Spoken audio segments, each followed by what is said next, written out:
taliyaha nabadgelyada iyo sirdoonka qaranka Generaal Cabdiraxmaan Maxamed Tuuriyar ayaa ciidanka tababarka loo soo xiray waxa uu kula dardaarmay inay u dhabar adeegaan shaqada ay u qabanayaan shacabka Soomaaliyeed. inta kadib Generaal Cabdiraxmaan Maxamed Tuuriyar oo warbaahinta kula hadlay dugsiga tababarka Generaal Nuur Shirbow ayaa sheegay in ciidanka tababarka loo soo xiray ay ka howlgali doonaan magaalada Muqdisho si ay uga hortagaan dhagarta ay maleeshiyada ugusa ay u geysanayaan shacabka Soomaaliyeed. sida aan tababarkan u soo xirnay ciribtirka haraaga ugus ayaan waxaan furaynaa tallaalka ka hortagga ururka ugus. tallaalkaas wuu bilaabanayaa maalinta sabtida ah dhammaan dalkoo dhan inuu ku hergalo ayaan rabnaa, tuulo degmo ilaa gobol caasimadda ayaan ka bilaabaynaa. dhammaan talisyada gobolladana waan amarnay inay tallaalkaas bilaabaan.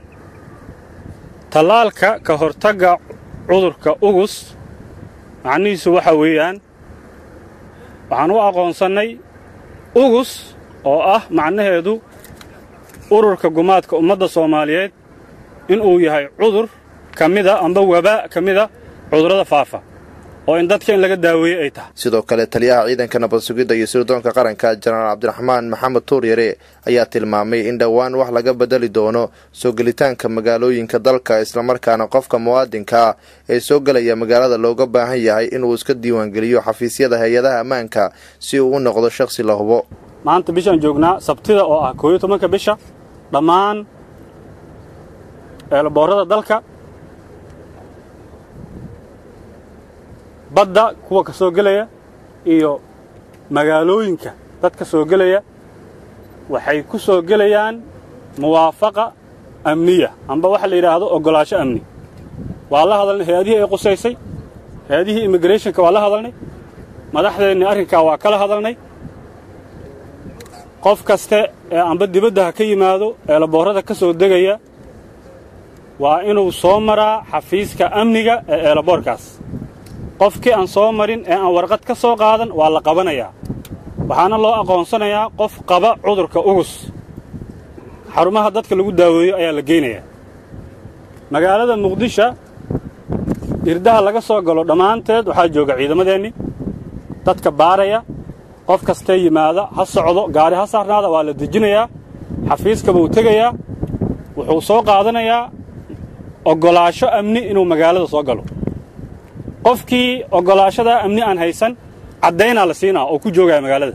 qofkii aan caddayntaa haysan ee magaalada ku nool waxaa loo qaadanayaa cudurkaas buu qabaa, asagana xarumaha lagu daaweeyo baa la geynayaa. ugu dambeyn Generaal Cabdiraxmaan Maxamed Tuuriyar taliyaha ciidanka NISA waxa uu fariin u jeediyay shirkadaha isgaarsiinta ee ka howlgala dalka iyo shacabka Soomaaliyeed isagoo dhinaca kale sheegay in lala xisaabtami doono shakhsiyaadka hubeysan ee dareeska shacabka wato.